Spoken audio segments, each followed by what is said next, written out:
여러분은 혹시 세상의 모든 이치가 절대 안 된다고 가로막을 때 오직 한 사람의 그림자만을 쫓아 칠흑 같은 어둠 속으로 기꺼이 발을 내디뎌 본 적이 있으신가요? 닿을 수도 없고 품을 수도 없다는 것을 뼛속 깊이 알면서도 그 지독한 절망보다 상대를 향한 맹목적인 이끌림이 앞서 스스로를 파멸의 벼랑 끝으로 몰아세웠던 뼈아픈 경험이 있으신지 묻고 싶습니다. 세간의 잣대로는 결코 섞일 수 없는 구름과 진흙이 만나 피 한 방울 흘리지 않고도 서로의 영혼을 완벽하게 허물어버린 참으로 기이하고도 애절한 사랑 이야기가 여기 있습니다. 가문의 체면이라는 거대한 폭력 앞에서 두 남녀가 어떻게 숨막히는 심리적 형벌을 자처하게 되었는지 그 비밀스러운 대나무 숲의 밤으로 조심스레 걸음을 옮겨보겠습니다. 때는 바야흐로 신분제의 서슬퍼런 칼날이 사람의 목숨보다 무겁게 여겨지던 조선의 어느 고을이었습니다. 이 고을을 호령하는 현감에게는 눈에 넣어도 아프지 않을 외동딸 서희가 있었지요. 서희는 최고급 명주실로 지은 고운 비단옷을 입고 진흙 한 점 묻지 않은 화려한 기와집 안방에서 온실 속의 화초처럼 자라났습니다. 그녀가 걸음을 옮길 때마다 소매 끝에서는 은은하고 고상한 난초 향기가 사방으로 흩어졌고 맑고 고운 심성 탓에 고을 사람들은 그녀를 하늘에서 내려온 선녀라 부르며 칭송을 아끼지 않았습니다. 하지만 서희의 맑은 눈동자 깊은 곳에는 겹겹이 쌓인 가문의 체면과 규율이라는 숨막히는 쇠사슬에 묶여 단 한 번도 온전한 자신의 숨을 쉬어보지 못한 지독한 억눌림과 공허함이 서늘하게 자리 잡고 있었습니다. 반면 고을의 가장 낮고 어두운 변두리에는 모진 일꾼으로 하루하루 짐승을 도축하며 살아가는 천한 백정의 아들 무진이 있었습니다. 무진의 손마디는 늘 거칠게 갈라져 있었고 그의 옷자락에서는 지울 수 없는 흙먼지 냄새가 났지만 참으로 기이하게도 그의 내면만큼은 깊은 산속의 맑은 샘물처럼 투명하고 지혜로웠지요. 무진은 거친 일과를 마친 밤이면 낡은 조각칼을 쥐고 버려진 나뭇가지에 아름다운 꽃과 새를 조각하며 팍팍한 삶의 시름을 달래곤 했으니 천한 신분에 갇혀 있기에는 너무나도 섬세하고 깊은 예술적 혼을 타고난 사내였던 겁니다. 하늘의 달과 땅의 진흙처럼 평생 눈 한 번 마주칠 일 없어야 할 이 두 사람이 어느 날 밤 인적 끊긴 대나무 숲에서 기막힌 운명으로 얽히게 될 줄 그 누가 알았겠습니까? 빛과 어둠이 한데 섞이면 결국 어느 한쪽은 흔적도 없이 잡아먹히게 되는 법. 이 위험천만한 인연이 어떤 서늘한 핏빛 바람을 불러올지 잠시도 시선을 떼지 마십시오. 두 사람의 인연은 현감 관아의 뒤편. 바람이 불 때마다 날카로운 마찰음을 내는 으슥한 대나무 숲에서 기적처럼 시작되었습니다. 답답한 안방을 몰래 빠져나와 댄잎이 부딪히는 소리에 위로를 얻던 서희는 우연히 달빛 아래서 묵묵히 나무를 깎고 있던 무진의 고독한 뒷모습을 발견하게 됩니다. 무진의 거친 손끝에서 피어나는 섬세한 나무 조각들은 갇혀 살던 서희의 텅 빈 영혼을 단숨에 흔들어 깨우는 기묘한 힘을 가지고 있었지요. 신분도 이름도 묻지 않은 채 두 사람은 늦은 밤 대나무 숲에서 시와 그림을 나누며 서로의 내면 깊은 곳으로 스며들기 시작했습니다. 그들의 만남은 세간의 시선을 피해 칠흑 같은 어둠 속에서만 이루어졌기에 두 사람은 서로의 옷깃 한 번 스치지 못하고 숨죽인 채 거리를 두어야만 했어요. 하지만 구름 사이로 쏟아지는 차가운 달빛은 흙바닥 위에 두 사람의 그림자를 길게 뻗게 만들었고 거리를 두고 앉은 두 사람의 육신 대신 그들의 그림자가 달빛 아래서 조용히 하나로 겹쳐지는 순간만큼은 그 어떤 육체적인 접촉보다도 맹렬하고 애절하게 서로의 영혼을 어루만지고 있었던 겁니다. 손끝 하나 닿지 않건만 그림자가 섞이는 것만으로도 심장이 터질 듯 쿵쾅거리고 서로의 숨결이 공기를 타고 전해질 때마다 온몸의 솜털이 곤두서는 그 짜릿하고도 서늘한 감각은 두 사람의 이성을 완벽하게 마비시켜 버렸습니다. 무진은 짐승을 도축한 손을 씻은 거친 손으로 서희를 위해 작은 나무 비녀를 깎아 건넸습니다. 화려한 금은 보화에 둘러싸여 살던 서희였지만 무진이 건넨 그 투박한 나무 비녀에서는 세상 그 어떤 보석에서도 맡을 수 없었던 깊고 따뜻한 흙내음과 나무의 정령 같은 맑은 냄새가 났지요. 서희가 떨리는 손으로 그 나무 비녀를 받아들었을 때 비녀에 배어있던 무진의 체온과 서희의 소매, 끝에서 번져나온 은은한 난초 향기가 허공에서 끈적하게 뒤섞이며 두 사람의 뇌리를 아찔하게 만들었습니다. 그것은 가문의 법도라는 차가운 쇠사슬을 끊어버릴 만큼 치명적이고도 달콤한 향기였으니 두 사람은 이미 돌이킬 수 없는 파멸의 강에 제 발로 걸어 들어가고 있었던 것입니다. 서희는 매일 밤 자신의 화려한 비단 이불 속에 누워서도 뼛속까지 스며드는 지독한 향기를 느꼈지만 남몰래 품속에 숨겨둔 무진의 거친 나무 비녀를 손끝으로 매만질 때면 그 투박한 촉감에서 전해지는 뜨거운 온기에 소리 없이 눈물을 흘리곤 했습니다. 무진 역시 자신이 감히 쳐다봐서는 안 될 고귀한 존재를 마음에 품었다는 끔찍한 죄책감과 황홀함 사이에서 매일같이 자신의 가슴을 쥐어 뜯으며 뜬 눈으로 밤을 지새워야만 했고요. 하지만 조선의 하늘 아래 구름과 진흙이 어찌 한자리에서 온전히 섞일 수 있겠습니까? 대나무 숲의 사각거리는 댄잎 소리에 취해 서로의 눈빛에 갇혀버린 두 사람의 발밑으로 소리 없이 다가오고 있던 거대하고 시커먼 현감의 그림자를 그때는 그 누구도 짐작조차 하지 못했던 겁니다. 가문의 명예를 목숨보다 중히 여기는 현감의 서슬퍼런 의심이 서희의 숨통을 서서히 조여오기 시작했으니 피 한 방울 흘리지 않고 사람의 영혼을 갈기갈기 찢어놓을 잔혹한 심리적 형벌의 서막이 마침내 무겁게 오르고 있었습니다. 대나무 숲의 서늘한 바람결에 실려온 두 사람의 비밀스러운 속삭임은 결국 밤의 장막을 뚫고 현감의 예리한 귀에 들어가고 말았습니다. 고을을 다스리는 권력자 이전에 가문의 뼈대와 명예를 자신의 목숨보다 더 무겁고 지엄하게 여기는 냉혹한 사내였던 현감의 분노는 짐작조차 하기 어려운 것이었죠. 하나뿐인 귀한 외동딸이 짐승에 도축하고 사는 천한 백정의 아들과 눈을 맞추었다는 사실은 그의 오만한 이성을 뿌리째 흔들어 놓기에 충분했을 겁니다. 하지만 현감은 무진을 당장 관하로 끌어다 피가 튀도록 매질을 하거나 서희에게 손찌검을 하는 하수 같은 짓은 결코 저지르지 않았습니다.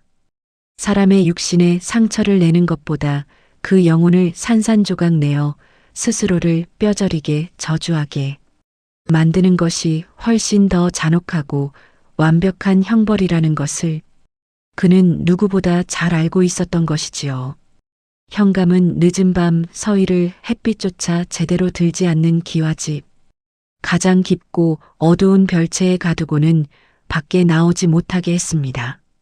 굳게 닫힌 별채의 문살 너머로 매일같이 날아드는 현감의 목소리는 차갑고 날카로운 말의 칼날이 되어 서희의 숨통을 서서히 조여가는 지독한 심리적 압박의 시작이었습니다. 내가 그 청것의 눈동자에 시선을 섞을 때마다 우리 가문을 지켜온 조상님들의 뼈가 무덤 속에서 썩어 문드러지고 있다는 것을 아느냐? 알량하고 역겨운 연정이라는 것이 이 아비의 얼굴에 똥칠을 하고 우리 가문의 숨통을 끊어놓는 사특한 독이란 것을 정녕 모른단 말이냐. 현감의 낮고 서늘한 목소리는 얇은 창호지를 뚫고 들어와 서희의 귓가에 굶주린 거머리처럼 달라붙어 떨어지지 않았어요. 그 조곤조곤하면서도 소름 끼치는 독설은 서희의 심장을 날카로운 얼음 조각으로 난도질했고 가문의 명예를 처참히 더럽혔다는 거대한 죄책감은 수만 근의 바위가 되어 그녀의 가냘픈 어깨를 무자비하게 짓눌렀습니다.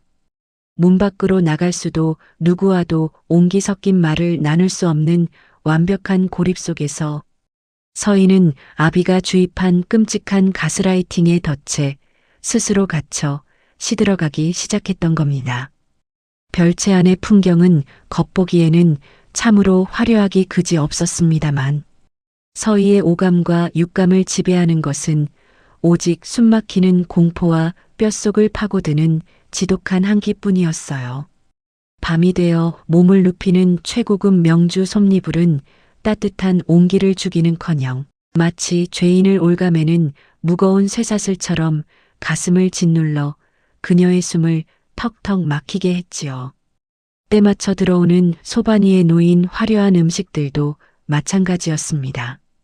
입술에 닿는 화려한 노수저의 촉감은 피 한 방울 없는 겨울뱀의 비늘처럼 소름 끼치도록 차가웠고 산의 진미를 씹어 삼켜도 혀끝에서는 버려진 흙먼지와 쓰디쓴 잿가루의 맛만이 느껴져 번번이 헛구역질을 쏟아내야만 했으니까요.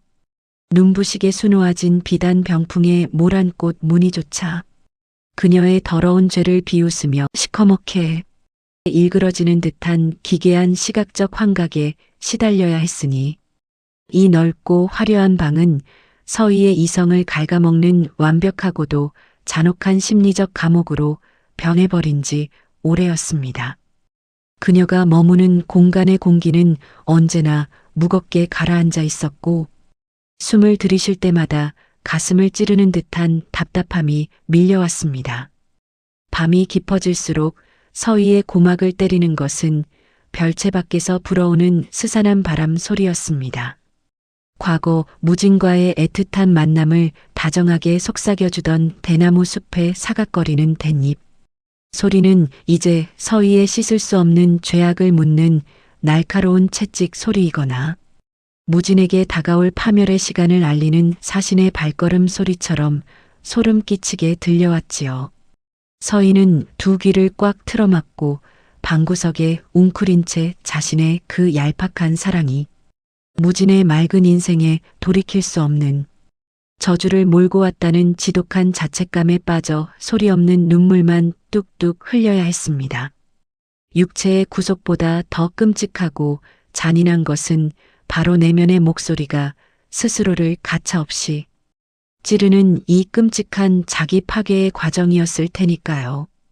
그녀가 밤새도록 품에 안고 매만지던 무진이 깎아준 투박한 나무 비녀의 따스한 흙내음마저 이제는 가슴을 후벼 파는 서글픈 흉기가 되어 그녀의 숨통을 쥐어짜고 있었습니다. 손끝에 닿는 나뭇결의 거친 감촉은 그녀가 결코 닿을 수 없는 바깥 세상의 자유를 상기시키며 그녀를 더욱 깊은 절망의 늪으로 끌어당겼습니다. 사람이 이토록 철저히 갇힌 채 매일같이 날선 비난을 받게 되면 결국 자신의 존재 자체를 부정하게 되는 법이지요. 서희의 맑고 고왔던 눈동자는 점차 초점을 잃고 탁해져 갔고 그녀의 생기는 화분에 갇혀 물을 먹지 못한 난초처럼 시들어만 갔습니다. 가해자의 차가운 목소리가 피해자 내면의 목소리로 둔갑하여 스스로의 심장에 칼을 꽂게 만드는 가스라이팅의 가장 치명적이고 무서운 결과가 고스란히 나타나고 있었던 겁니다. 감옥보다 더 끔찍한 곳은 바로 자신의 마음속에 지어진 캄캄한 죄책감의 무덤이라는 사실을 서희는 매 순간 뼈저리게 느끼며 말라가고 있었습니다.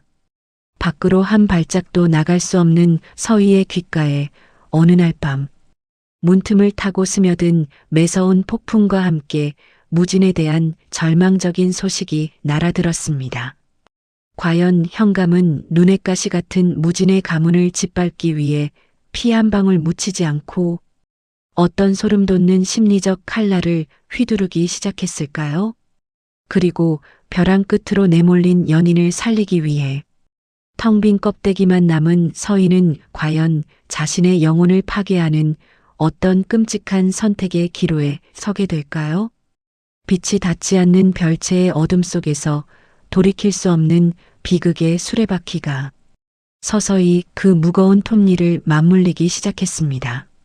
서희가 차가운 별채에 갇혀 스스로의 영혼을 갉아먹고 있던 그 시각 고을의 가장 낮고 어두운 변두리에서는 무진의 가족을 향한 끔찍한 사냥이 소리 없이 시작되고 있었습니다.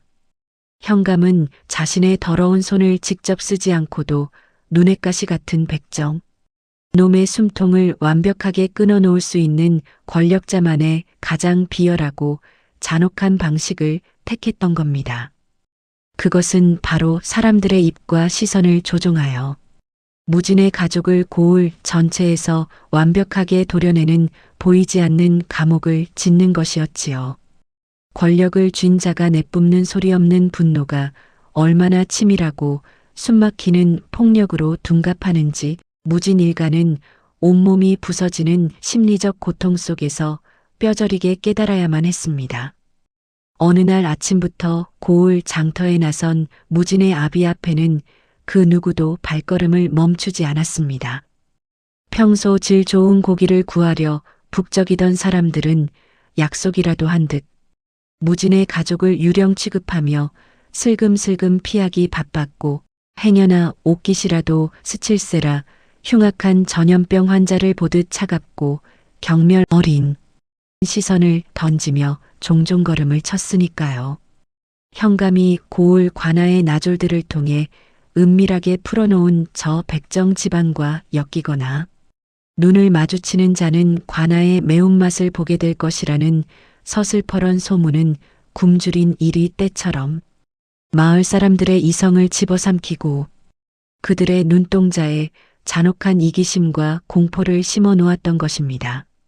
무진의 가족이 겪어야 했던 고립은 그저 밥줄이 끊기는 것에서 멈추지 않고 생존의 가장 밑바닥까지 파고들며 그들의 육감과 이성을 처참하게 마비시켰습니다. 목이 타들어가는 갈증을 달래려 동네 공동 우물에 다가가면 아낙네들은 들고 있던 물동이를 거칠게 낚아채며 어디 천한 것들이 마시는 물에 더러운 부정을 태우려 드느냐 하며 매몰차게 우물가를 막아섰지요. 그들이 쏟아내는 차가운 조롱과 멸시의 시선은 마치 수만 개의 보이지 않는 얼음, 바늘이 되어 무진의 살갗을 무자비하게 찔러댔고 등 뒤에서 수군거리는 날. 선 비웃음은 고막을 찢는 기괴한 환청처럼 귓가를 맴돌아 밤낮으로 그의 정신을 갉아먹었습니다. 무진의 집 마당에는 팔리지 못해 시커멓게 썩어가는 고기들의 역겨운 부패치가 진동을 하였고 그 숨막히는 악취는 곧 자신들의 처참한 운명을 알리는 사망, 선고처럼 온 집안의 공기를 무겁게 짓눌렀을 겁니다. 눈에 보이지 않는 사회적 고립이라는 창살이 무진의 가족을 옴짝달싹 못하게 올가매고 있었던 것이지요. 피 한 방울 흘리지 않았고 살갗에 매 한 번 맞지 않았으나 무진의 영혼은 이미 수천 번도 더 난도질 당해 너덜너덜해진 상태였습니다.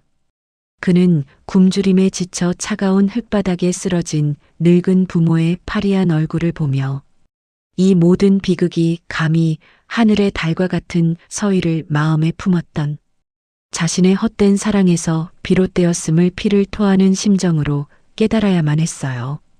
자신의 심장을 뛰게 했던 그 따뜻하고 맑은 난초 향기가 늙은 부모의 숨통을 조이는 지독한 도끼가 되어 돌아올 줄은 꿈에도 몰랐던 것이지요.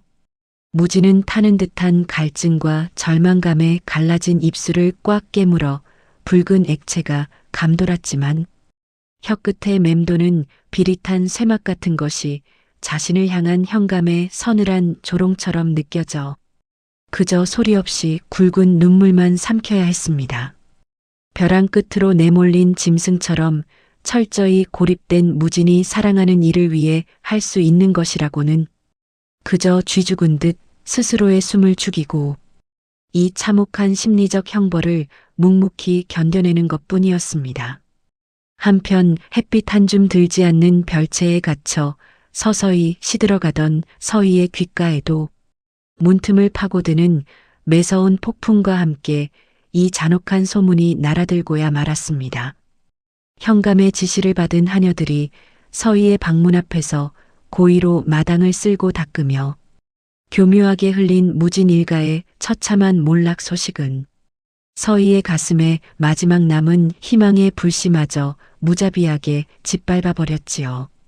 자신이 무진을 그리워하며 숨을 쉴 때마다 저작거리에 버려진 무진의 가족은 핏빛 눈물을 흘리며 굶어 죽어가고 있다는 끔찍한 진실은 서희의 이성을 완전히 무너뜨리기에 충분했습니다. 그녀는 차가운 방바닥에 엎드려 자신의 가슴을 피가 나도록 치며 오열했지만 그 애달픈 울음소리조차 두꺼운 벽을 넘지 못하고 캄캄한 허공으로 흩어질 뿐이었어요. 아비의 그 서늘하고 철저한 계산이 자신의 숨통뿐만 아니라 무진의 생명줄마저 서서히 끊어놓고 있다는 사실에 서희는 극도의 공포와 죄책감에 사로잡혔습니다. 서희의 머릿속에는 달빛 아래서 수줍게 나무비녀를 건네던 무진의 맑은 눈동자와 지금 군중의 멸시 속에 짓밟히고 있을 그의 처참한 모습이 뒤섞여 끔찍한 환각으로 피어올랐습니다. 밤마다 그녀의 가슴을 데워주던 투박한 나무비녀의 흙내음은 이제 뼛속을 얼리는 시체, 썩는 냄새처럼 변하여 그녀의 코끝을 찔렀고 비녀의 둥근 결은 마치 날카로운 가시가 되어 서희의 손바닥을 붉은 액체로 만드는 듯한 소름 끼치는 촉각적 환상에 시달려야 했습니다. 혀끝을 맴도는 씁쓸한 절망의 맛은 그녀가 삼켜야 할 눈물의 무게만큼이나 무거웠지요. 자신이 품었던 순수한 연정이 사랑하는 사내의 온 집안을 몰살시키는 저주의 칼날이 되었음을 깨달은 서희는 결국 무진을 살리기 위해 자신의 영혼을 완벽하게 파괴하는 가장 비극적이고 끔찍한 선택을 내릴 수밖에 없었던 겁니다. 사랑하는 이를 지키기 위해 스스로 지옥의 불덩이 속으로 걸어 들어가기를 결심한 서희. 과연 그녀는 현감의 서슬퍼런 권력 앞에서 어떤 잔혹한 거래를 제안하게 될까요? 그리고 껍데기만 남은 그녀의 발걸음이 향할 그 서늘하고도 낯선 권세가의 안방은 그녀에게 또 어떤 끔찍한 심리적 무덤을 준비하고 있을까요? 숨막히는 슬픔과 인과응보의 덫이 마침내 그 피할 수 없는 붉은 입을 벌리기 시작했습니다. 사랑하는 이를 잔혹한 사회적 고립 속에서 살려내기 위해 기꺼이 자신의 영혼을 완벽하게 파괴하기로 결심한 서희는 며칠 동안 굳게 닫혀있던 차가운 별채의 문을 스스로 열고 나와 아비인 현감 앞에 무릎을 꿇고 말았습니다. 지독한 굶주림과 피 말리는 애태움으로 인해 그녀의 목소리는 형편없이 갈라져 쇳소리가 났지만 창백하게 질린 얼굴 위로 빛나는 두 눈빛만큼은 벼랑 끝에 몰려 모든 것을 포기한 짐승처럼 서늘하고도 텅 비어 있었지요. 저작거리에서 굶어 죽어가는 무진과 그의 늙은 부모에게 쌀과 물을 내어주어 그들의 목숨만은 온전히 살려주신다면 아버님께서 그토록 원하시는 그 한양의 늙은 권세가에게 기꺼이 후처로 시집을 가겠습니다. 자신의 피를 나눈 친딸을 권력과 야망의 제물로 팔아넘기는 끔찍한 거래.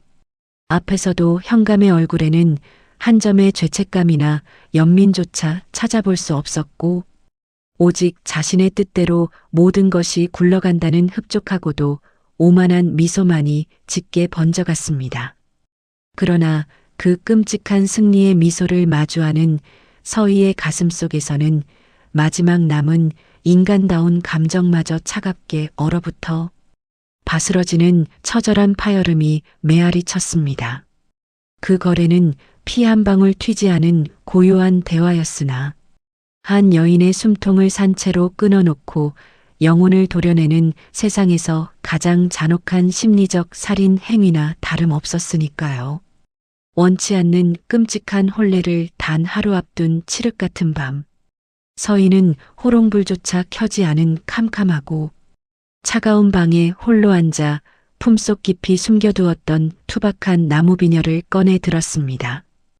떨리는 손끝에 닿는 거친 나뭇결에는 무진의 따뜻했던 체온과 깊은 대나무, 숲속의 맑고 싱그러운 흙내음이 여전히 생생하게 배어있는 듯하여 그녀의 가슴을 미어지게 만들었지요.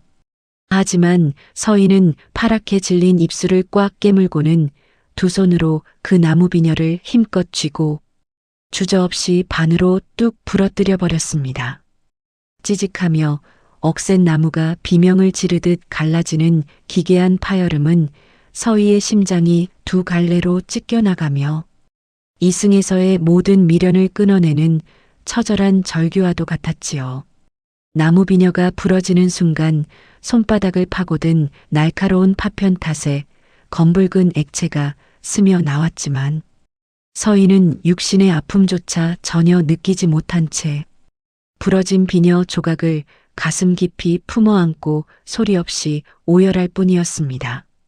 자신의 순수했던 영혼과 사랑을 무진의 곁에 영원히 묻어두고 날이 밝으면 오직 숨만 쉬는 빈 껍데기가 되어 생면부지의 늙은 권세가의 안방으로 걸어 들어가야 한다는 끔찍한 절망감이 그녀의 온몸을 짓눌렀던 겁니다. 이튿날 아침 핏기 없이 텅 빈 서희의 방으로 눈이 시리도록 붉고 화려한 비단 혼례복이 들어왔습니다. 고을 사람들이 모두 부러워하며 감탄할 만큼 눈부신 금실 자수가 놓인 귀한 화롯이었지만 이미 마음이 죽어버린 서희의 텅 빈 눈에는 그 눈부신 붉은 빛이 자신의 죽음을 알리는 잿빛 수위처럼 시커멓고 서늘하게만 보였어요. 안방마님의 지시를 받은 몸종들이 다가와 얼음장처럼 차가워진 그녀의 몸에 화려한 혼례복을 겹겹이 껴입혀줄 때마다 수백 근의 차가운 쇠사슬이 온몸을 칭칭 감아 숨을 틀어막는 듯한 끔찍한 압박감이 가슴을 무자비하게 조여왔습니다. 신부의 뺨에 붉은 연지 곤지를 찍기 위해 얼굴에 두껍게 덧바른 갓비싼 분 냄새는 마치 무덤가에서 피어오르는 서늘한 향냄새처럼 역겹게 코끝을 찔렀고 크고 무거운 가채를 올린 채 거울 속에 비친 화려한 신부의 모습은 생기를 완전히 잃어버린 창백한 밀랍 인형과 다를 바가 없었지요. 마음이 죽어버린 자에게 세상이 억지로 입혀주는 화려함이란 그저 자신의 비참한 처지를 조롱하고 확인시키는 기괴한 심리적 형벌에 불과했던 셈입니다. 둔탁한 소리를 내며 덜컹거리는 화려한 가마에 올라탄 서희의 창백한 뺨 위로 하염없이 흘러내린 뜨거운 눈물은 붉은 연지 곤지를 투명하게 지우며 그녀의 얼굴을 더욱 처연하게 만들었습니다. 가마가 현감의 집을 떠나 첩첩산중을 지나 한양의 거대한 저택으로 향하는 기나긴 여정 내내 서희의 귓가에는 두 사람이 처음 만났던 대나무 숲의 사각거리는 댄잎 소리가 환청처럼 맴돌며 그녀의 남은 이성을 처참하게 갉아먹고 있었지요. 마침내 권세가의 거대한 기와집 안방에 도착하여 자신의 지아비가 될 늙고 탐욕스러운 대감을 마주한 순간 서희는 온몸의 피가 차갑게 역류하며 얼어붙는 지독한 심리적 공포를 온몸으로 감내해야만 했어요. 수많은 권력 다툼과 뇌물 속에서 살아남은 늙은 대감의 번들거리는 눈빛은 마치 피 한 방울 섞이지 않은 매서운 겨울뱀의 눈동자처럼 서늘하고도 끔찍할 만큼 기괴했습니다. 그 차갑고 탐욕스러운 시선이 서희의 가녀린 몸을 머리부터 발끝까지 훑어내릴 때마다 그녀의 살갗에는 보이지 않는 끈적하고 차가운 뱀, 비늘이 스멀스멀 기어다니는 듯한 소름 끼치는 촉각적 환멸이 밀려와 구역질을 참아야만 했지요. 첫날 밤을 밝히던 화려한 밀랍 촛불이 꺼지고 창백한 달빛만이 싸늘한 방 안을 비출 때 서희는 숨소리조차 제대로 내지 못하고 완벽한 어둠 속에 자신을 철저히 가두어 버렸습니다. 강압적인 육체의 구속이나 끔찍한 물리적 폭력은 없었을지언정 평생을 저 탐욕스러운 늙은 뱀의 다리 속에서 숨죽인 인형처럼 살아야 한다는 그 끔찍한 심리적 억압은 서희의 영혼을 잿가루처럼 완벽하게 부숴버렸던 겁니다. 그녀가 몸을 떨며 입고 있던 화려한 비단옷은 그녀의 남은 핏기마저 모두 빨아먹는 굶주린 흡혈귀처럼 무겁게 느껴졌고 입안에서는 끊임없이 썩은 모래를 씹는 듯한 텁텁하고 비릿한 절망의 맛이 감돌며 이성을 갉아먹었습니다. 서희의 몸은 비록 한양에서 제일 가는 호화로운 기와집 안방에 놓여 안락함을 누리는 듯 보였으나 그녀의 마음은 이미 반으로 쪼개져 부러진 나무비녀와 함께 끝을 알 수 없는 캄캄한 심연 속으로 영원히 가라앉아 버린 뒤였으니까요. 자, 사랑하는 연인을 무자비한 고립 속에서 살려내기 위해 기꺼이 자신의 영혼을 파괴하고 잿빛 수에 같은 홀레복을 입은 가여운 서희. 이 거대하고 낯선 권세가에 얼어붙은 안방에서 껍데기만 남은 그녀의 운명은 과연 어떻게 서서히 말라가게 될까요? 그리고 무진을 살리겠다는 그녀의 그 애달픈 희생은 훗날 늙은 권세가와 핏줄을 팔아넘긴 아비, 현감의 숨통을 조일 어떤 소름, 돋는 나비 효과를 불러오게 될까요?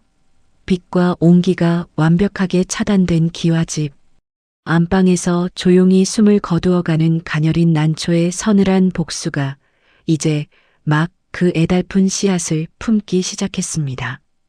권세가의 거대한 기와집 안방에 갇힌 서희의 삶은 겉보기에는 세상 모든 여인들이 부러워할 만큼 눈부시고 화려한 비단길 그 자체였습니다. 늙은 권세가는 자신의 탐욕스러운 소유욕을 과시라도 하듯 아침 저녁으로 진귀한 폐물과 최고급 명주 당이를 서희의 방으로 끊임없이 밀어 넣었고 수십 명의 몸종들은 그녀의 손끝 하나 까딱하지 않게 하려 방바닥에 납작 엎드려 극진히 시중을 들었지요. 하지만 서희의 텅 빈 눈동자에 비친 그 화려한 보석들은 그저 자신의 목을 올가매는 무겁고 차가운 올가미일 뿐이고 방 안을 가득 채운 값비싼 수입 침향의 냄새는 썩어 들어가는 자신의 영혼을 감추기 위한 지독한 시체, 썩는 내음처럼 역겹게 코끝을 찌르고 있었습니다. 영혼이 완벽하게 부서져 내린 자에게 세상의 헛된 부귀영화란 그저 자신의 비참하고 무력한 처지를 매 순간 뼈저리게 확인시켜주는 끔찍하고 기괴한 심리적 형벌에 불과했던 셈입니다. 사랑하는 무진과 그의 가엾은 늙은 부모를 살리기 위해 기꺼이 자신의 심장을 도려내고 늙은 뱀의 다리 속으로 걸어 들어온 서희는 그 끔찍했던 혼례식의 첫날 밤 이후 스스로 세상과의 모든 소통을 완벽하게 단절해 버렸습니다. 그녀의 붉고 고운 입술은 굳게 닫힌 채 두 번 다시 열리지 않았고 산의 진미가 수북하게 쌓인 호화로운 수라상이 맺기 들어와도 그녀는 그 어떤 세상의 음식도 감히 목구멍으로 넘기는 것을 허락하지 않았어요. 그것은 억지로 목숨을 끊으려는 얄팍한 자해가 아니라 무진의 가족이 처절한 굶주림과 멸시 속에서 피눈물을 흘리고 있을 터인데 어찌 자신 홀로 기름진 음식을 탐하며 따뜻한 방 안에서 구차하게 살아 숨 쉴 수 있겠냐는 지독한 죄책감이 빚어낸 슬프고도 숭고한 속죄의 의식이었습니다. 서희는 마치 깊은 산속에서 뿌리가 잔혹하게 잘려나간 채 화려한 청자 화분에 강제로 꽂혀 서서히 말라 죽어가는 한 포기의 가녀린 난초처럼 그 어떤 수분도 빛도 거부한 채 스스로 향기를 잃고 잿빛으로 바스러져 가고 있었던 겁니다. 세월이 흐르고 계절이 바뀌어 창밖으로는 눈이 녹고 화사한 봄꽃이 피어났지만 서희가 갇힌 캄캄한 안방은 여전히 혹독한 겨울의 빙점 아래 무겁게 멈춰 있었습니다. 대감의 저택 밖에서는 권력에 아부하는 손님들의 왁자지껄한 웃음소리가 담장을 넘어왔고 앞마당에서는 비싼 비단을 걸친 하녀들이 쉴 새 없이 바쁘게 오가며 활기를 띄었지만 그 모든 생동감 넘치는 소리들은 서희의 귓가에 도달하는 순간 잿빛 소음으로 변질되어 그녀의 정신을 더욱 혼미하게 만들었지요. 늙은 대감이 그녀의 파리한 얼굴을 탐욕스럽게 쓰다듬으려 거친 손을 뻗을 때면 서희는 숨이 멎을 듯한 혐오감에 온몸의 솜털이 곤두섰지만 반항조차 하지 않고 그저 차가운 나무 토막처럼 굳어버리곤 했습니다. 그 끈적하고 번들거리는 손길은 마치 맹독을 품은 겨울, 뱀이 살갗을 기어다니는 듯한 소름 끼치는 촉각으로 다가왔고 서희는 그 더러운 감각을 지워내기 위해 밤마다 아무도 모르게 자신의 살을 쥐어뜯고 싶은 충동을 간신히 억누르며 소리 없는 비명을 속으로 삼켜야만 했어요. 늙은 권세가가 진기한 산삼과 웅담을 넣은 고가의 탕약을 억지로 들이밀어도 그녀의 입안에서는 늘 서걱거리는 흙먼지와 비릿한 잿가루에 만만히 감돌아 속을 뒤집어 놓았으니 그녀의 육신은 이미 이승의 모든 감각과 미련을 완벽하게 놓아버린 상태였을 겁니다. 서희의 앙상해진 몸을 유일하게 채우고 있는 것은 오직 백정의 아들, 무진을 향한 뼈를 깎는 듯한 애절한 그리움과 아비인 현감의 오만한 탐욕이 빚어낸 이 끔찍한 비극에 대한 서늘한 회한뿐이었습니다. 매일 밤 고요한 달빛이 두꺼운 창호지를 뚫고 들어와 차가운 방바닥을 은빛으로 비출 때면 서희의 귓가에는 어김없이 그 옛날 두 사람이 숨죽여 거닐었던 대나무 숲을 스치던 사각거리는 댄잎 소리가 애달픈 환청이 되어 울려 퍼지며 그녀의 파리한 뺨을 뜨거운 눈물로 적셨습니다. 그녀의 멍한 시선 끝에는 화려한 금박, 병풍 대신 거친 손으로 나무를 깎으며 수줍게 미소 짓던 무진의 환영이 아스라이 피어올랐다 사라지기를 수없이 반복했지요. 그 환영 속 무진의 모습은 굶주림에 지쳐 파리하게 말라가고 있는 듯하여 서희는 숨이 턱턱 막혀오는 극심한 고통 속에서도 남몰래 저고리 품속 깊이 숨겨두었던 그 부러진 나무비녀 조각을 꺼내 들어야만 했습니다.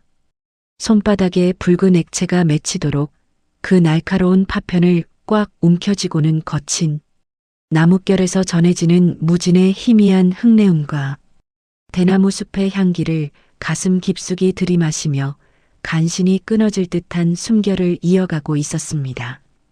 그 작은 나무 조각만이 이 지옥 같은 기와집에서 그녀가 온전한 서희의 영혼을 유지할 수 있는 마지막 구원의 빛이었으니까요.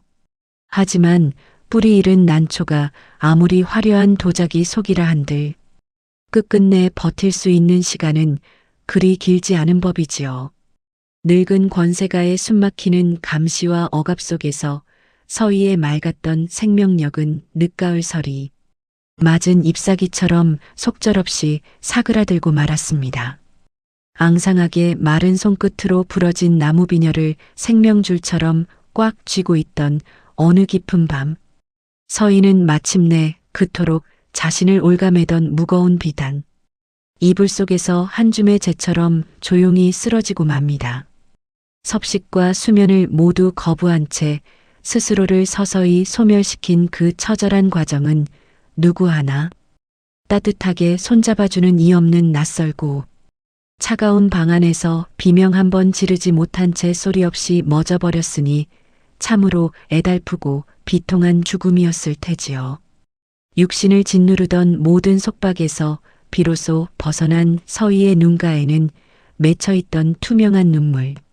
한 방울만이 차갑게 식어가며 그녀의 비극적인 삶에 고요한 마침표를 찍고 있었습니다. 세상에서 가장 순수했던 여인이 사랑하는 이를 살리기 위해 선택한 이 참혹하고도 쓸쓸한 죽음은 겉으로는 그저 권세가의 병약한 세장가가 지병을 이기지 못하고 요절한 것처럼 조용히 덮이는 듯 했습니다. 권세가의 저택은 잠시 형식적인 상복을 입었을 뿐 그 누구도 그녀의 속 깊은 절망을 진심으로 애도하지 않았지요. 하지만 서희의 차갑게 굳은 손에 비녀 파편이 손가락 끝까지 쥐어져 있어 하마터면 살 속으로 깊이 파고들 뻔했던 그 부러진 나무 비녀 조각에는 살아생전 차마 토해내지 못했던 그녀의 지독한 슬픔과 핏줄을 팔아넘긴 아비를 향한 서늘한 원망이 시퍼런 한이 되어 겹겹이 엉겨붙어 있었던 겁니다. 그녀의 가녀린 육신은 비록 차가운 관 속에 갇혀 한 줌의 흙으로 돌아갔지만 그 억울하고 안타까운 죽음이 품어낸 기괴하고 짙은 원기의 그림자는 이제 서희를 벼랑 끝으로 등 떠밀었던 아비, 바로 현감의 거대한 기와집을 향해 조용히 방향을 틀며 소름 끼치는 복수의 춤을 준비하기 시작했습니다. 과연 스스로 죽음을 택할 수밖에 없었던 가녀린 여인의 파랗게 질린 원하는 권력에 눈먼 아비의 숨통을 어떻게 서서히 조여가게 될까요? 서희가 낯선 권세가의 차가운 안방에서 소리 없이 숨을 거두었다는 비보가 고향 고을의 관하로 날아든 것은 며칠이 지난 후의 일이었습니다. 보통의 아비라면 억장이 무너져 가슴을 치며 오열해야 마땅하거늘 권력과 야망에 눈이 멀어 자신의 핏줄마저 끔찍한 거래의 도구로 써버린 현감의 얼굴에는 그저 짧은 탄식과 함께 묘한 안도감만이 스쳐 지나갔을 뿐이지요. 늙은 권세가와의 혼맥을 통해 한양으로 진출할 든든한 동아줄을 이미 손에 쥐었으니 딸의 안타까운 죽음쯤이야 그저 권력을 향한 징검다리를 건너다 생긴 작은 희생 정도로 치부해 버렸던 겁니다. 현감은 그날 저녁에도 아무 일 없었다는 듯 기생들을 불러 모아 질펀한 술판을 벌였고 그의 화려한 탁자 위에는 뇌물로 들어온 값비싼 사내진미가 수북하게 쌓여 있었어요. 딸의 목숨을 갉아먹고 피어난 그 화려한 연회장에서 현감의 호탕한 웃음소리가 울려 퍼질 때마다 관아의 하늘 위로는 먹물을 풀어놓은 듯 시커먼 먹구름이 소리 없이 몰려들고 있었습니다. 하지만 피를 나눈 자식을 제물로 바친 자가 누리는 그 오만한 평온은 결코 오래가지 못하는 법이지요. 현감의 웅장한 관아에 알 수 없는 기이한 한기가 스며들기 시작한 것은 바로 그날 깊은 밤부터였습니다. 한여름의 뙤약볕이 대지를 뜨겁게 달구고 있었음에도 불구하고 현감이 머무는 안방의 공기는 마치 한겨울 북풍한 설이 몰아치는 첩첩산중처럼 매섭게 얼어붙기 시작했던 겁니다. 두꺼운 비단 이불을 겹겹이 덮고 방 안에 화로를 여러 개 피워보아도 살갗을 날카롭게 베어내는 듯한 그 소름 끼치는 냉기는 조금도 가시지 않고 현감의 뼛속 깊은 곳까지 파고들며 그의 단잠을 무참히 깨워버렸지요. 덜덜 떨리는 몸을 일으킨 현감의 코끝으로 평소 딸 서희의 방에서 나던 그 은은하고 애달픈 난초 향기가 아주 짙고 비릿하게 변하여 스멀스멀 밀려들어오고 있었어요. 죽은 딸의 억울한 채취가 섞인 듯한 그 서늘한 향기는 현감의 가슴을 짐승의 발톱처럼 찌르며 숨을 턱턱 막히게 했으니 육감이 경고하는 끔찍한 공포가 그의 이성을 서서히 마비시키기 시작했습니다. 다음 날 아침 핏기 없는 얼굴로 방문을 연 현감은 마당의 풍경을 보고 하마터면 비명을 지르며 주저앉을 뻔했습니다.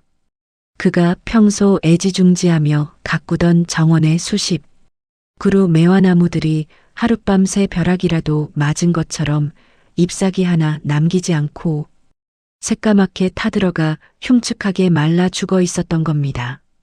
한여름에 시커먼 숯덩이처럼 변해버린 나무들은 마치 억울하게 죽은 원기들이 뼈만 남은 앙상한 손가락을 뻗어 현감의 목을 조르려 하는 듯한 기괴한 시각적 환각을 불러일으켰지요. 놀란 가슴을 진정시키려 펄펄 끓인 따뜻한 작설차를 한 모금 입에 머금었을 때 현감은 미각마저 처참하게 무너져 내리는 지독한 심리적 공포를 겪어야만 했습니다. 혀끝에 닿은 차는 분명 김이 모락모락 나는 뜨거운 물이었건만 목구멍으로 넘어가는 순간 그것은 살점을 찢어내는 차가운 서리와 뾰족한 유리 조각으로 변해 식도를 난도질하는 듯한 끔찍한 고통을 안겨주었을 테니까요.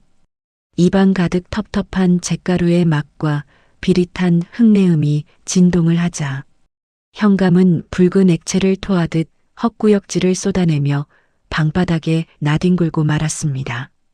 자신이 끔찍한 악귀에게 씌었다고 굳게 믿은 현감은 고을에서 제일 용하다는 무당들을 불러 모아 구판을 벌였지만 그 어떤 부적이나 요란한 쇳소리도 관아에 짙게 깔린 사기를 걷어내지는 못했습니다. 오히려 무당들은 현감의 안방 문턱을 넘자마자 보이지 않는 끔찍한 압박감에 거품을 물고 쓰러지거나 혼비백산하여 도망치기 일쑤였어요.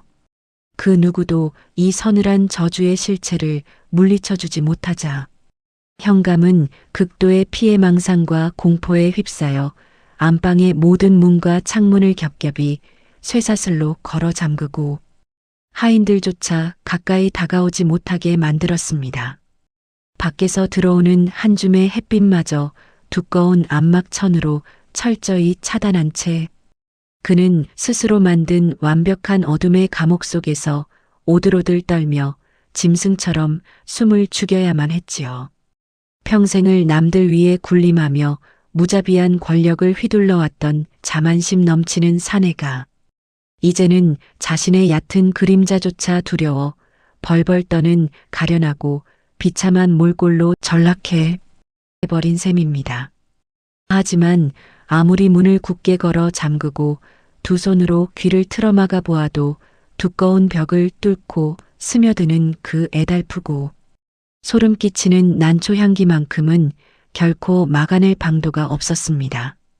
좁고 어두운 방 안에서 향기가 짙어질수록 현감의 머릿속에는 자신이 권력의 제물로 팔아넘긴 딸, 서희의 파랗게 질린 얼굴과 그녀가 쏟아내던 원망, 어린 눈물이 끔찍한 환영이 되어 끊임없이 재생되며 그의 남은 이성을 갈기갈기 찢어놓았지요. 자신이 저지른 비정한 탐욕이 가엾은 딸의 숨통을 조이고 마침내 타관객지에서 외로운 죽음으로 몰아넣었다는 그 거대한 죄책감이 이제서야 서슬퍼런 칼날이 되어 아비의 심장을 무자비하게 도려내고 있었던 겁니다. 한번 싹트기 시작한 의심과 공포는 현감의 뇌리를 완벽하게 장악하여 방 안의 평범한 병풍, 그림조차 자신을 노려보는 귀신의 눈깔로 보이게 만들었을 거리요. 고요한 정막만이 무겁게 흐르는 캄캄한 안방. 문득 현감의 등 뒤에서 기괴하게 사각거리는 댄잎 소리가 희미하게 들려오기 시작했습니다. 창문은 모두 굳게 닫혀 바람 한 점 불지 않건만 방 안의 공기는 점차 숨을 쉴 수 없을 만큼 무겁고 차갑게 얼어붙어 갔지요. 문을 꼭꼭 걸어 잠가도 그 애달픈 난초 향기는 현감의 가슴을 찌르며 그의 이성을 완전히 마비시키고 있었습니다. 오직 권력만을 탐했던 아비의 눈앞에 마침내 딸의 억울한 원망이 서린 섬뜩한 환영이 그 파란 모습을 온전히 드러내려 하고 있었습니다. 숨소리조차 낼 수 없는 이 지독한 공포 속에서 과연 현감은 어떤 소름 돋는 심연의 지옥을 마주하게 될까요? 굳게 걸어 잠긴 덧문 틈새로 스며든 애달픈 난초 향기는 이제 현감의 가슴을 완전히 장악하여 숨통을 옥죄고 있었습니다. 캄캄한 어둠 속에서 오직 자신의 거친 숨소리만 들려오던 방 안 어디선가 뚝 하고 메마른 나뭇가지가 두 동강. 나는 섬뜩한 파열음이 현감의 고막을 찢을 듯 날카롭게 울려 퍼졌지요. 그것은 가엾은 딸 서희가 원치 않는 늙은 권세가와의 혼례 전날 밤 피눈물을 흘리며 사랑하는 무진이 깎아준 나무 비녀를 부러뜨리던 바로 그 비통한 심장의 파열음과도 같았을 겁니다. 현감은 두 귀를 찢어질 듯 세게 틀어막고 방구석으로 기어들어갔지만 그 소리는 밖에서 들리는 것이 아니라 이미 미쳐버린 그의 뇌수 깊은 곳에서 끊임없이 메아리치며 끔찍한 환청의 굴레를 만들어내고 있었어요. 뼛속까지 파고드는 차가운 냉기와 함께 보이지 않는 환영의 손길이 현감의 목덜미를 서늘하게 훑고 지나가는 듯한 기괴한 촉각에 그는 사시나무 떨듯 온몸을 바들바들 떨어야만 했습니다. 자신의 헛된 권력욕이 피를 나눈 자식의 영혼을 어떻게 도려냈는지 그 잔혹한 진실이 비로소 그의 피부에 닿는 실체적인 공포로 변해버린 셈입니다. 극도의 공포와 수면 부족으로 퀭하게 파인 두 눈을 미친 듯이 굴리던 현감은 방 한구석에 놓인 커다란 녹거울 앞을 우연히 지나치게 됩니다. 달빛 한 줌 들지 않는 칠흑 같은 방안이었건만 기이하게도 녹거울의 표면만큼은 희미하고도 서늘한 푸른빛을 자체적으로 뿜어내고 있었지요. 마치 무언가에 홀린 듯 비틀거리며 거울 앞으로 다가간 현감은 그 속에 비친 형상을 보고 하마터면 혀를 깨물고 그 자리에 고꾸라질 뻔했습니다. 거울 속에 비친 것은 화려한 관복을 입고 고을을 호령하던 위풍당당한 수령의 모습이 결코 아니었습니다. 목에는 숨을 쉬지 못해 시퍼렇게 멍이 든 채 두 동강이 난 투박한 나무 비녀를 피투성이가 된 두 손에 꽉 쥐고 소리 없이 피눈물을 쏟아내고 있는 딸 서희의 파리한 얼굴이 자신을 똑바로 쏘아보고 있었던 겁니다. 서희의 파랗게 얼어붙은 환영은 원망의 입술을 달싹이지도 않았으나 그녀의 텅 빈 눈동자는 수만 개의 날카로운 비수가 되어 현감의 심장을 무자비하게 난도질하고 있었을 테지요. 서희야. 아비가 잘못했다. 내가 잠시 헛된 권력에 눈이 멀어 내 귀한 딸을 사지로 몰아넣었구나. 현감은 피가 나도록 차가운 방바닥에 이마를 찌우며 거울 속 환영을 향해 짐승처럼 오열했습니다. 하지만 거울 속 서희의 애달픈 모습이 스르륵 안개처럼 흩어지더니 이내 그 자리에 나타난 것은 탐욕과 광기로 흉측하게 일그러진 거대한 괴물의 형상이었어요. 입가에는 다른 이들의 고열을 짜낸 듯 시커먼 진흙과 핏자국을 잔뜩 묻히고 눈동자는 피도 눈물도 없는 겨울뱀처럼 붉게 번들거리는 그 소름 끼치는 괴물의 얼굴이 바로 현감. 자기 자신의 추악한 내면이 낱낱이 투영된 모습이었음을 깨닫는 순간 그는 극심한 구역질을 참지 못하고 쓴 위액을 토해내고 말았습니다.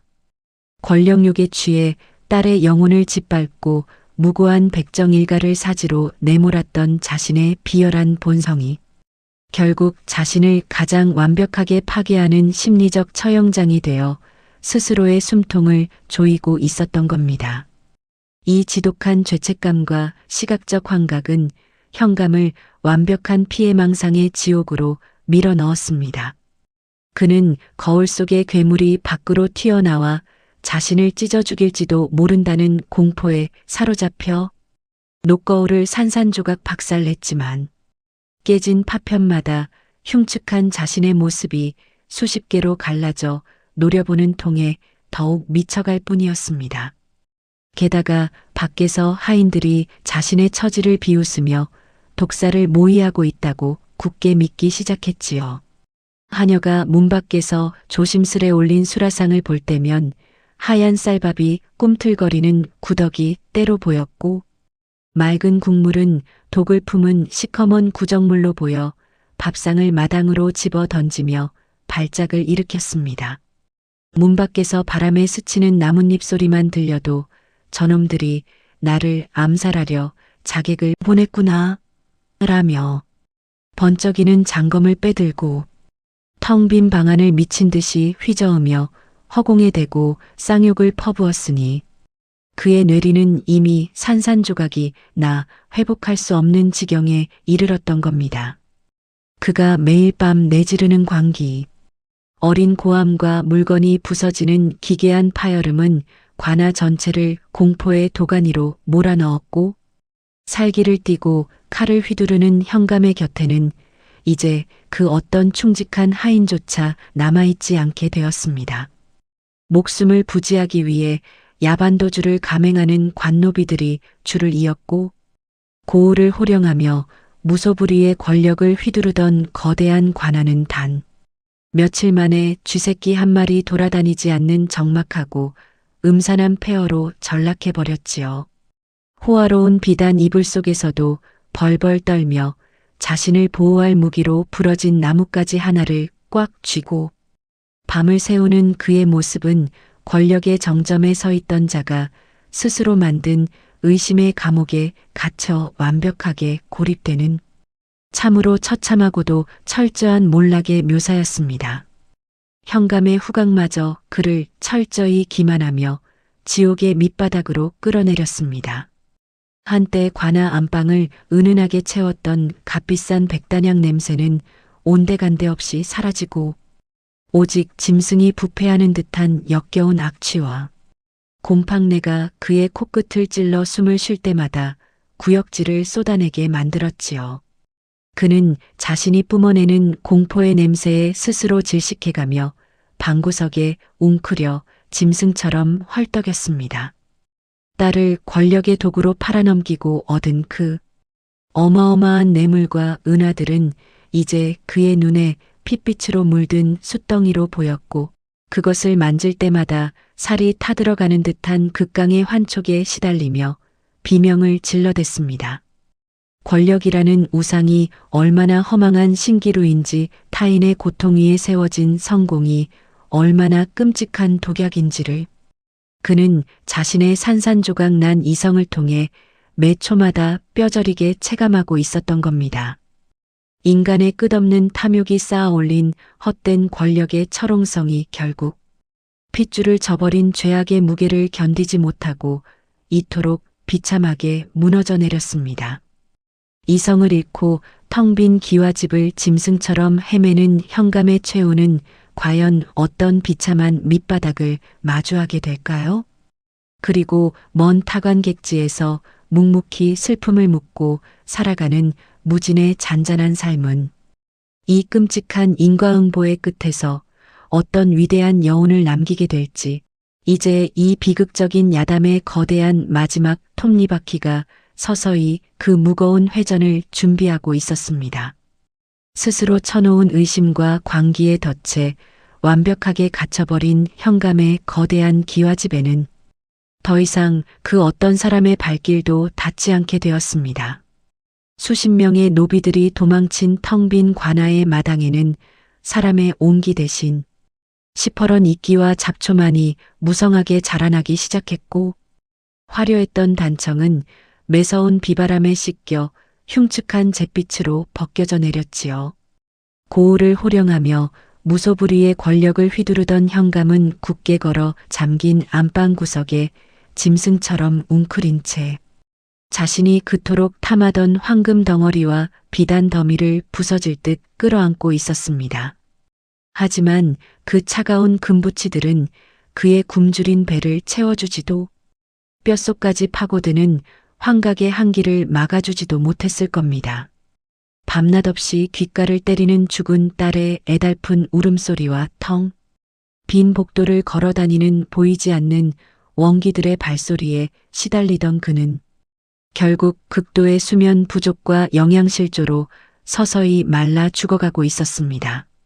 세월이 흐른 뒤 밀린 세금을 걷기 위해 관아의 문을 부수고 들어온 광군들이 마주한 것은 한때 권력의 정점에 섰던 자의 참혹하고도 비참한 최후였습니다.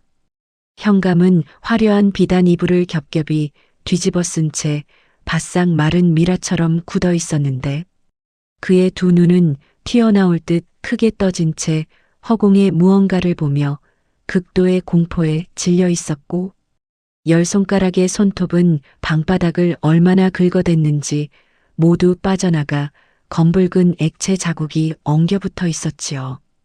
외부의 침입이나 끔찍한 흉기에 찔린 흔적은 단 하나도 없었습니다. 오직 딸의 영혼을 권력의 제물로 팔아넘긴 끔찍한 죄책감과 타인을 무자비하게 짓밟았던 자신의 악행이 스스로의 이성을 갉아먹는 가장 지독한 심리적 형벌이 되어 그의 숨통을 잔혹하게 끊어놓았던 것입니다. 그가 평생을 바쳐 쌓아 올렸던 권력의 철옹성은 주인의 끔찍한 죽음과 함께 허망한 모래성처럼 무너져 내렸습니다. 웅장했던 관아 건물은 사람의 손길이 끊기자 금세 폭삭 주저앉아 폐허가 되었고 그 흉흉한 터 위로는 이름 모를 붉고 하얀 들꽃들만이 서글프게 피어나 바람에 흔들렸습니다. 인간의 끝없는 탐욕이 남긴 더러운 찌꺼기들을 대자연의 순리가 묵묵히 덮어버리며 그 누구도 피할 수 없는 서늘한 인과응보의 법칙을 고을 사람들의 뇌리에 깊숙이 각인시켰을 테지요. 반면 서희의 숭고하고도 처절한 희생 덕분에 목숨을 부지하여 머나먼 타관객지로 쫓겨나듯 떠나야 했던 무진의 삶은 어떠했을까요? 그는 사랑하는 여인을 사지로 밀어넣고 자신만 살아남았다는 지독한 부채감과 슬픔에 매일 밤 눈물을 삼켜야만 했습니다. 짐승을 도축하며 살아가던 백정의 삶을 완전히 버린 무진은 인적 드문 첩첩산중 깊은 곳에 작은 흙집을 짓고 세상과 단절된 채 묵묵히 나무를 깎는 장인이 되어 조용한 삶을 이어갔습니다. 그의 거칠고 투박한 두 손에는 이제 시퍼런 칼 대신 날렵한 조각칼이 쥐어졌고 그는 밤낮을 가리지 않고 버려진 고목을 깎고 다듬으며 자신의 찢어진 영혼을 나무 토막 속에 불어넣었지요. 수십 년의 세월이 흐르는 동안 무진의 손끝에서 탄생한 나무 조각상들은 하나같이 슬프고도 기품 있는 난초의 형상을 띠고 있었습니다. 그것은 바로 화려한 도자기 화분 속에서 처참하게 말라 죽어가야 했던 그의 유일한 사랑. 서희의 고결한 영혼을 기리는 그만의 처절하고도 아름다운 위령제였던 겁니다. 무진은 나무를 깎을 때마다 대나무 숲에서 서희의 소매 끝에 번지던 그 은은한 난초 향기를 환우로 느꼈고 조각칼이 나뭇결을 스칠 때면 그녀와 처음 눈을 맞추었던 그 달빛 아래의 벅찬 감동을 떠올리며 뜨거운 눈물을 흘렸습니다. 비록 두 사람의 육신은 천리 밖으로 갈라져 영원히 닿을 수 없게 되었지만 무진의 굳건한 마음속에서 서희는 단 한순간도 죽지 않고 가장 아름다운 모습으로 살아 숨쉬고 있었던 셈입니다. 무진의 낡은 흙집 주변에는 언제나 대패질하고 남은 향긋하고 맑은 흙내음과 나무 냄새가 진동을 하였고 그가 만든 정교한 나무 난초 조각들은 산을 오가는 나그네들의 입소문을 타고 팔도 강산의 아름다운 예술품으로 널리 알려지게 되었습니다. 사람들은 그 조각상에서 뿜어져 나오는 알 수 없는 깊은 슬픔과 따뜻한 위로에 눈물을 훔쳤지만 그 조각을 만든 늙은 장인의 가슴 속에 얼마나 지독하고 애절한 사랑의 흉터가 새겨져 있는지는 아무도 알지 못했을 겁니다. 무진은 백발이 성성한 노인이 되어 조용히 숨을 거두는 그 마지막 순간까지도 자신이 처음 깎아주었던 그 투박한 나무비녀의 조각을 가슴 깊이 품고 있었지요. 그의 입가에는 고단했던 이승의 삶을 내려놓고 마침내 그리운 연인의 곁으로 돌아간다는 듯 더없이 평온하고 따뜻한 미소가 번져 있었다고 전해집니다. 헛된 권력과 체면을 지키기 위해 피부치의 영혼을 짓밟았던 자는 차가운 광기 속에 스스로 갇혀 가장 끔찍한 지옥을 맛보아야 했고, 비록 천한 신분이었으나 진실한 사랑의 끈을 놓지 않았던 자는 고독 속에서도 영혼의 안식을 얻어 맑은 향기로 세상에 남았습니다. 참으로 기구하고도 서늘한 이 두 남자의 엇갈린 운명은 인간의 삶에서 진정으로 지켜내야 할 가치가 무엇인지를 묵직하게 묻고 있습니다. 자, 붉은 피 한 방울 흘리지 않고도 사람의 영혼을 갈기갈기 찢어놓았던 지독한 탐욕과 애절한 사랑에 대하 야담은 여기서 무거운 막을 내립니다. 화려한 기와집이 무너져 내린 자리에서 돋아나는 이름 모를 들꽃처럼 모든 욕망은 결국 흙으로 돌아가기 마련이지요. 이제 이 이야기를 덮기 전에 오늘 끝까지 함께해 주신 시청자 여러분께 조심스레 묻고 싶습니다. 여러분은 혹시 나만의 얄팍한 체면이나 욕심 때문에 혹은 세상의 시선이 두려워서 가장 사랑하는 사람의 진심을 차갑게 꺾어버리거나 외면한 적은 없으신가요? 권력과 재물이라는 화려한 쇠사슬로 상대방을 옭아매려 했던 그 이기적인 선택이 결국 나 자신의 영혼을 가두는 가장 외로운 감옥이 되고 있지는 않은지 돌아보아야 할 때입니다. 억지로 꺾인 꽃은 결코 다시 피어나지 않는 법이지요. 오늘 당신의 마음 곁에는 차가운 의심의 냄새가 맴돌고 있습니까? 아니면 맑고 따뜻한 진심의 향기가 머물고 있습니까? 여러분의 가슴 속에 묻어두었던 솔직한 회한이나 이 애달픈 이야기를 들으며 떠오른 소중한 인연에 대한 감상이 있다면 주저하지 마시고 아래 댓글로 편안하게 남겨주십시오. 저 역시 여러분이 남겨주신 소중한 삶의 궤적들을 하나하나 정독하며 따뜻한 마음으로 깊이 공감하겠습니다. 여러분의 삶에는 헛된 탐욕의 그림자 대신 진실한 온기만이 가득하기를 기원하며 이만 물러가겠습니다. 구독과 좋아요로 힘을 실어주시길 바라며 다음 이 시간에도 당신의 마음을 울릴 기이하고 서늘한 진실을 들고 찾아오겠습니다. 평안한 밤 보내십시오.